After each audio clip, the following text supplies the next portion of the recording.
Welcome, nomads, to A Fool and His Money Are Soon Parted. Today, a book review. I have just finished reading Downline, An Intolerable Potential to Deceive, and I'm going to tell you a little bit more about that book in just a moment. But first, the obligatory preface. Nothing that is found on the channel Soon Parted, particularly in the MLM series, is meant to impugn the character, personality, accomplishments, or worth of any nomad on this network, past, present, or future. What is an MLM? According to Robert Fitzpatrick in his book Ponzi-nomics, which I have spoken about numerous times on this channel and have interviewed Mr.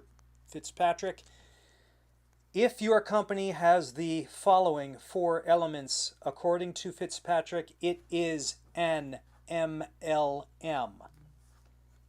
It is based on the endless chain recruiting model, which observes neither market saturation nor the ordinary laws of supply and demand. There is a pay-to-play element. In other words, some consideration, i.e. money, must be made by the participant to get involved. This is a sine qua non. Haven't got pay to play, you haven't got an MLM. It is undoubtedly a fact that you must recruit others to make money in the endless chain model, who themselves pay to play, thereby generating an internal market which does not require outside sales to non-participants in order to be a profitable business. Rather, what happens is that those at the bottom of the pyramid do the majority of the work, they don't make money, and their sales shoot straight to the top of the pyramid, to corporate, and to those in the top of the pyramid, and that's called extreme money transfer. Okay, let's talk about Downline by someone calling himself E. Robert Smith. It's the only book he has ever written, so we are going to assume that is his name and not a pseudonym, but you never know. I was unable in my researches to find anything else about him. It is available currently only on Kindle. I don't know if there is a YouTube version of somebody reading it. I didn't check. So, if you're not a reader and you don't like reading, you only want to read a little bit, read the preface of this book and read chapter 56, which happens to be the penultimate chapter, and I'm going to explain why. First, I want to explain to you the subtitle, An Intolerable Potential to Deceive. This comes from the 1974 Holiday Magic ruling. Holiday Magic was shut down by the Federal Trade Commission, the FTC, in 1974 for being an illegal pyramid scheme. This was a product-based MLM, and the phrase is attributed to then FTC Chairman Paul Rand Dixon, and the quotation from which that title is taken goes something like this: a plan, that is an MLM compensation plan, that holds out the opportunity of making money by means of recruiting others, with the right to recruit being passed on as an inducement for this and others to join, and being passable by them ad infinitum, contains an intolerable potential to deceive, quite apart from whatever particular representations may be made in promoting the plan. In other words, in the context of a business opportunity meeting, you're told you're going to make a lot of money and you don't have to build a team, but wink, wink, you have to build a team. And the incentives are such that it cannot be otherwise that the potential to deceive is overwhelming, and in fact overwhelms many, if not most, of those who get involved in MLMs. Now, if you must read only the preface, why the preface?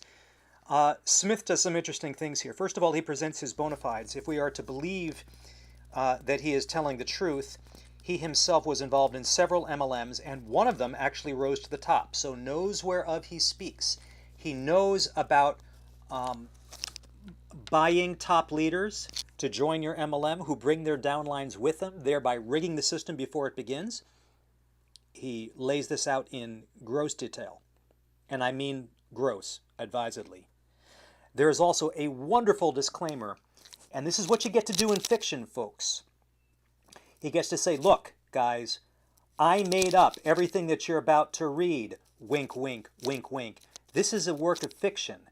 And yet he disclaims himself away from any possibility of being sued by the extremely litigious MLM industry by claiming that this is a work of fiction and everything that I've written here is never happened. He actually uses those words. It never happened.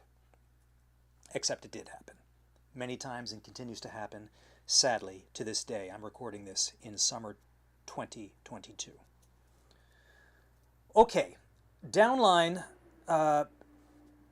covers the life of a Chris Sturgis. I don't know how the author came up with this name. I imagine he was eating his Crispies one day, and he read the bag, and he said, oh, look, there's Chris, and there's Sturgis. Why don't I call my character Chris Sturgis? It is semi-autobiographical. Smith himself claims to have been a musician, not the son of a pastor, who apparently had no musical career, but nevertheless got roped into MLM and eventually made it his life's work until he discovered that what he was doing was, in fact, pure deception, and he had to get out, and he did. The story begins with Sturgis as a child in all places, well, in Africa. I wanted to have a quick quiz here. Without cheating and Googling, can anybody guess who this guy is? Anybody? It's Idi Amin. And I chose this picture. That's the most badass picture of Amin I've ever seen. Most of them make him look like somewhat but a buffoon, but he was the strongman leader of Uganda for many years. Arguably insane. He might have had tertiary syphilis. In fact, he did have tertiary syphilis. Whether that accounted for his insanity is anybody's guess. Anyway, Sturgis describes his life, his early escape, and the tragic death of his parents in Uganda at the dawn of the Amin administration, and follows Chris until after his involvement with the MLM called Amway. By the time we meet Sturgis, he is long out of Amway. He has started his own MLM. I'll tell a little bit about that in a second. And he has landed himself, when the novel begins, in legal trouble. Oh, in the meantime, I've told you that he has started his own MLM, which had to be shut down, not because of being a pyramid scheme, but because he wittingly or unwittingly defrauded some of his customers. Hey, stuff happens, right? He also was a successful salesman of tools. Now, in the modern avatars of MLM, what some successful MLMers are doing is actually selling courses, coaching programs, which back in the day, before the internet, were called tools. You sold tapes, which were basically motivational garbage and tips and tricks on how to recruit people. And Chris Sturgis, the protagonist in this book, is a successful salesman of tools. Unfortunately, he's gotten himself in hot water. He has found himself indicted by both the Federal Trade Commission and the Securities and Exchange Commission. Fortunately for him, a friend from back in his Uganda days is a legislative assistant in Congress. Congress is about to hold hearings about the MLM industry. This takes place sometimes in the late after Amway 79, but before the present time, sometime in the early 80s, we're meant to believe. And to escape from this certain litigation and possibly jail time, he makes a deal with his old childhood friend and is granted immunity from prosecution if he will testify before Congress, which he does. And that's why I recommend that if you read only two things, read the preface in Chapter 56. Why Chapter 56? Because this is essentially the text of Sturgis's congressional testimony, in which he does the following. He lays out the case against MLM in strong, clear, and unambiguous terms. He explains why the Amway 79 decision, about which I have spoken frequently on this channel, is a crock, and how it will do nothing to curb the abuses and the frank fraud that occurs in MLM.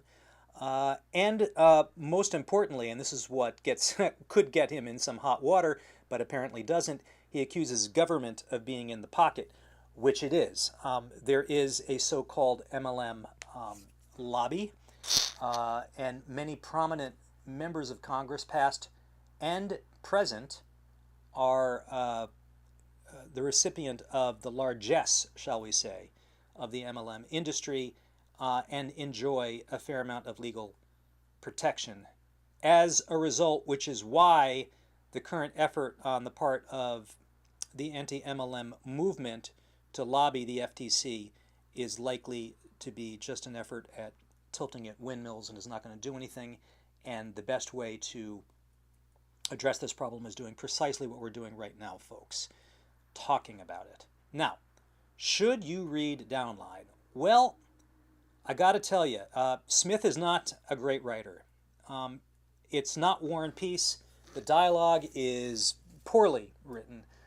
Fortunately, it's a very short book, but like I say, if you can't stand fiction, I say even if you like fiction, you may not like this book. If you can't stand fiction, however, read the nonfiction parts, which are the preface, and chapter 56, which, although it is a fictionalized session in truth-telling. What's the bottom line, folks? Your time, your money, and your skills, knowledge, and experience are way too valuable to get involved in an MLM. That's all I've got for you for now. I will see you in the next episode.